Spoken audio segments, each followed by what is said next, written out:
क्या देश की राजधानी दिल्ली गैंगस्टर की राजधानी बन चुकी है? ऐसे सवाल खड़े करते हुए दिल्ली के आईटीओ चौराहे पर इस तरीके के पोस्टर लगाए गए हैं। हालांकि इस पोस्टर में दिल्ली के हालातों को दिखाया गया है। पीछे आप देखेंगे तो आपको नजर आएंगी दो आकृतियां, एक के हाथ में बंदूक है और दूसरी तरफ एक शख्स आपको दिख रहा है जान बचाते हुए, जो कि दर्शा रहा है कि किस तरीके से अगर पिछले 48 घंटे में देखें तो दिल्ली के अलग इलाकों में गैंगस्टर्स के जो है नाम आए हैं, वारदात को अंजाम दिया गया, जिसमें हिमांशु भाऊ से लेकर के गोल्डी बरार और दीपक बॉक्सर, तमाम इन लोगों के नाम आए हैं। अलग अलग इलाकों में घटनाएं घटी हैं। हालांकि यहाँ पर जो पोस्टर को हम देखें तो यह निशाना भारतीय जनता पार्टी पर साधा गया और लिखा गया कि भाजपा ने दिल्ली को गैंगस्टरों की राजधानी बना दिया गया है। तो ये पोस्टर जो हैं वो आईटीओ पर लगे हुए, सिर्फ ना इस तरफ नदी,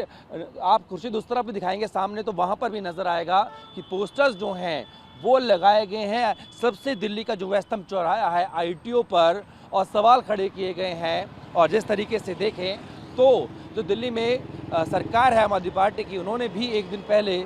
ये सवाल खड़े किए थे और कहा था कि दिल्ली में लॉ एंड ऑर्डर जो है उसकी स्थिति बिल्कुल वैसी हो गई है जिसने बॉलीवुड की फिल्मों में अंडरवर्ल्ड की कहानियां होती थी। गैंगस्टर जो हैं वो व्यापारियों से पहले रंगदारी मांगते हैं, एक्सटॉर्शन मांगते हैं, और जब नहीं दी जाती है तो उनके ऊपर हमले होते हैं, जैसे दिल्ली के नारायणा में देखने को मिला, नांगलोई में, महिपालपुर में, कुछ दिनों पहले जीके में देखने को मिला। कई सारी ऐसी घटनाएं हैं जिनको लेकर के दिल्ली के लॉ एंड ऑर्डर की व्यवस्था पर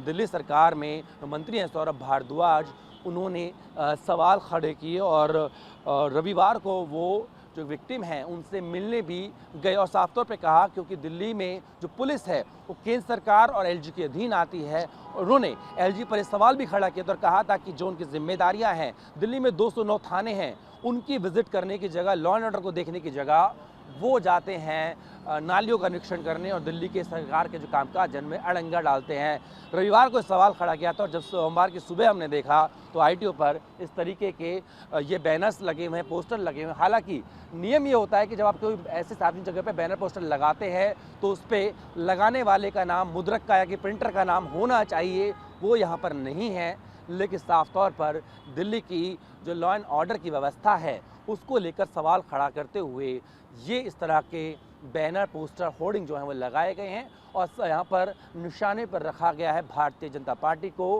क्योंकि दिल्ली में जो कानून व्यवस्था यानी कि जो दिल्ली पुलिस है वो केंद्र सरकार के अधीन आती है या फिर एलजी के अधीन आती है। तो इसको लेकर के पहले आम आदमी पार्टी और उनके दिल्ली सरकार के जो मंत्री हैं उन्होंने सवाल खड़े किए और अब देखिए सोमवार को इस तरीके के पोस्टर लगे हुए हैं। हालांकि पोस्टर किसने लगाए इस बात को लेकर कोई स्पष्ट जानकारी नहीं दी गई है, लेकिन जिस तरह की घटनाएं पिछले 48 घंटे में दिल्ली के अलग अलग इलाकों में देखने को मिला और उसको लेते हुए सवाल खड़े किए गए थे, उन्हीं को इन पोस्टर्स में दर्शाया गया है। अपने वीडियो सहयोगी खुर्शीद के साथ जितेंद्र भाटी, टीवी 9 भारतवर्ष, दिल्ली।